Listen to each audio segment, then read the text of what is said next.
পুত্রের নাম হচ্ছে নচিকেতা। তো নচিকেতা বললেন, পিতা তোমার আজ্ঞা পালন করার জন্য আমি যমরাজের কাছে যাব। যমলোক কতটা এখান থেকে? 99,000 যোজন দূরে যমলোক। পরে আসছি আমি, পৃথিবী থেকে যমলোকের দূরত্ব 99,000,000।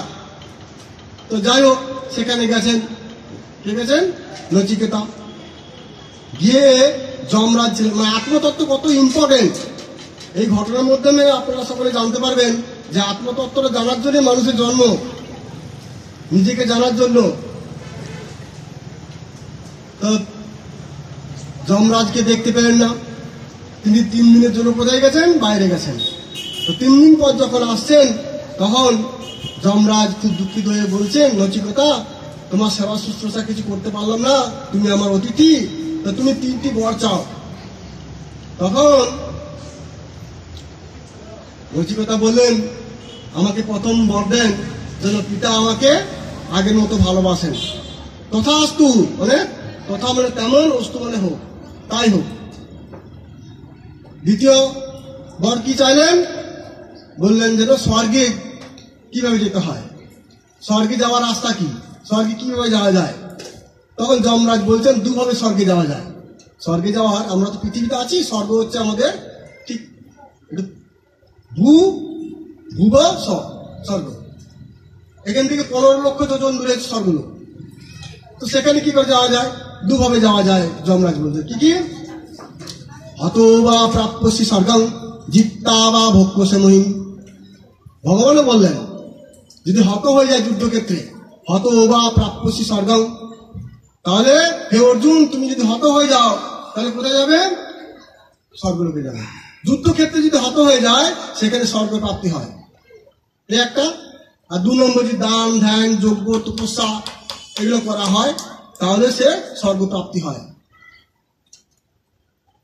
বিদ্যামাং সমপা পুত পাপা যজ্ঞে ইষ্টে স্বর্গতিং প্রার্থয়ন্তে তে পুণ্যম আসাদ্য সুরেন্দ্র লোকম মস্নন্তি দিব্যান দিবি উপভোগান। অর্থাৎ যদি দান ধ্যান যজ্ঞ তপস্যা এগুলো করা হয় এক কথায়, তাহলে স্বর্গ যাওয়া যায়। তো স্বর্গে যাবে কিভাবে? এটা দ্বিতীয় বর। তৃতীয় বরটা দেখুন, খুবই ইম্পর্টেন্ট। তখন নচিকেতা বলছেন, হে যমরাজ, অনেকে বলে মৃত্যুর পর আত্মা থাকেন, আবার অনেকে বলেন মৃত্যুর পর আত্মা থাকেন না। তো সেই আত্মতত্ত্ব তিনি জানেন, তবুও তার কাছ থেকে শেখার জন্য, জানার জন্য বলছেন যে আমাকে আত্মতত্ত্ব জ্ঞান দেন। হ্যাঁ, আত্মতত্ত্ব জ্ঞান দেন। তখন যমরাজ বলছেন, তুমি ছোট্ট, তুমি তো এইসব উপলব্ধি করতে পারবে না, এটা খুব কঠিন তত্ত্ব, তুমি বরং অনেক অন্য কিছু চেয়ে নাও, যা যা দরকার তোমার, যা দরকার ওইটা বাদ দাও। আত্মতত্ত্ব জ্ঞান তো তুমি উপলব্ধি করতে পারবে না, জানতে পারবে না, খুব কঠিন তত্ত্ব। যমরাজ শ্লোকের মাধ্যমে বলছেন, কি বলছেন? যে যে কামা দুর্লভামর্ত লোকে সর্বান কামান ছন্দত পাঠেশ ইমা রামা সরথা সূর্যা নহি লম্বনীয়। অর্থাৎ যে যে কামা দুর্লভামর্ত লোকে সর্বান কামান ছন্দত পাঠেশ ইমা রামা সরথা সূর্যা নহি লম্বনীয়। অর্থাৎ বাংলায় মানে হলো যে যে কামা দুর্লভা মর্তলোকে, অর্থাৎ যেসব বস্তু এই মর্তলোকে পাওয়া যায় না, যে যে কামা দুর্লভা, দুর্লভ বস্তু, যে যে কামা দুর্লভা মর্তলোকে সর্বান কামান ছন্দত পার্থস্য, সব কিছু তুমি চেয়ে নাও, মর্তলোকে পাওয়া যায় না এগুলো। যে যে কামা দুর্লভা মর্তলোকে সর্বান কামান ছন্দত পার্থস্য ইমা রামা সরথা সূর্যা নহি লম্বনে মনুষ্য। ইমা রামা মানে বাংলায় মানে হলো তুর্যা হচ্ছে অপ্সরা, পালকি, ঘোড়া, অশ্ব, মানুষের জীবন যা দরকার তোমার সর্বান কামান ছন্দ তুমি চেয়ে নাও। আভি মত প্রত্যাবি পরিচয়স্য নচিকেত মরণম মা অনুপ্রাক্ষী। আভি মানে এখনই চেয়ে নাও, মত প্রত্যাবি মানে আমি দিচ্ছি, পরিচয়স্য নচিকেত, হে নচিকেতা, মরণম মা অনুপ্রাক্ষী। অনুপ্রাক্ষী মানে জিজ্ঞেস করা, মা মানে সংস্কৃত হচ্ছে মা হচ্ছে না, আবিম মানে তুমি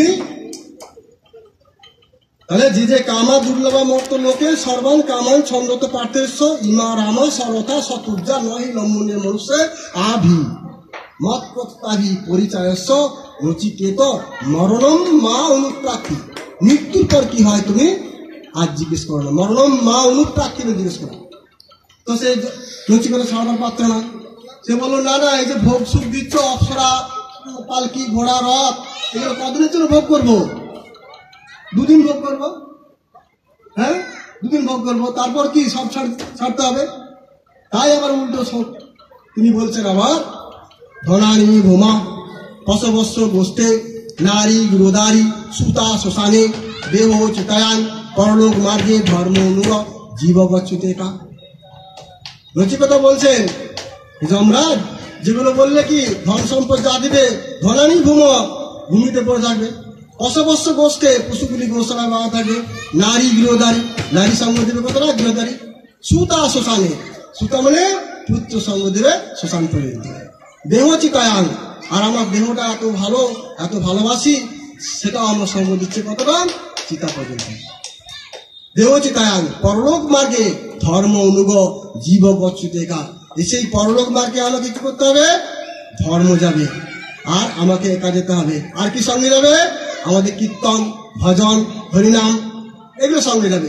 শরীরং যত বাপ্নতি যচ্চপি উৎক্রামিত ঈশ্বর গৃহীতায়তানি সংজাতি বায়ু গন্ধনাই বাসা।